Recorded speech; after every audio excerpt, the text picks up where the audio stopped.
Alright, this is our project's second weekly update video.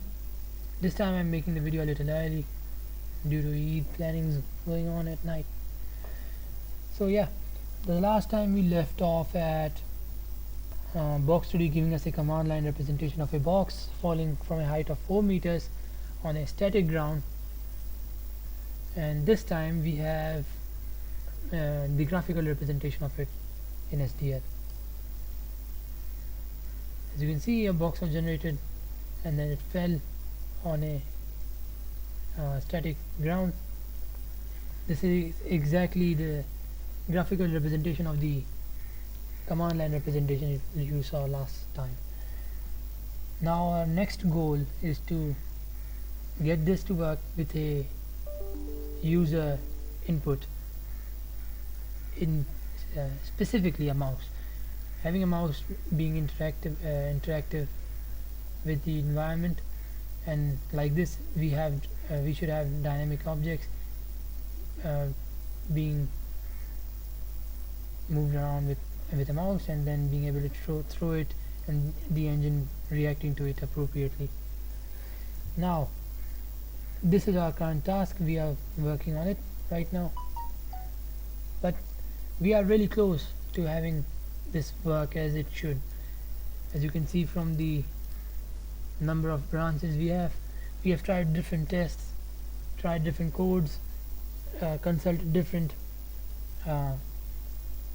tutorials on the internet, but yeah, we are really close. This is our code.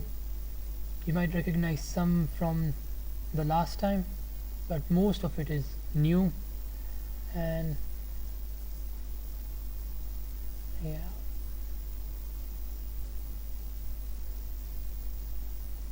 so yeah, this is the code. Most of the work was done in the main loop, as it had to update both SDL and Box2D accordingly. So yeah, the biggest challenge this week was to get both SDL and Box2D working together, which was a bit of a hit or miss sometimes, as both of them work on different units. SDL works on pixels while Box2D works on the SI units, kilograms,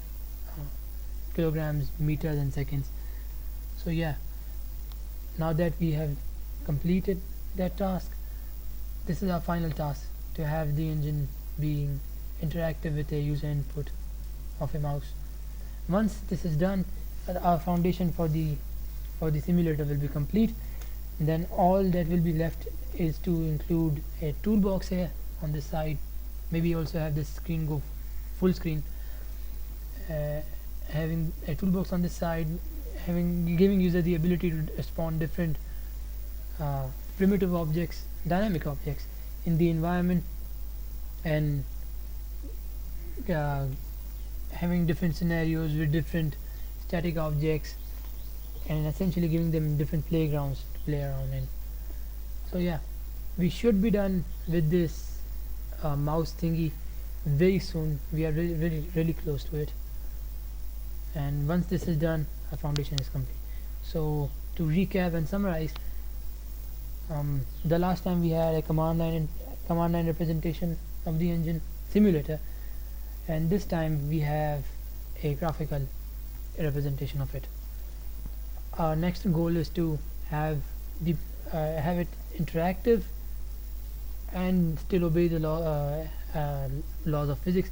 It is interactive, but does not obey the laws of physics once I pick up the object and move it around. So yeah, once that is done, our foundation is complete. As I said, the biggest challenge this week was getting SDL and Box2D work together, and once this is done, our foundation is complete, and we will move on to implementing more features onto the simulator.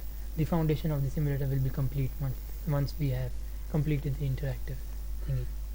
Alright, thank you for watching this video.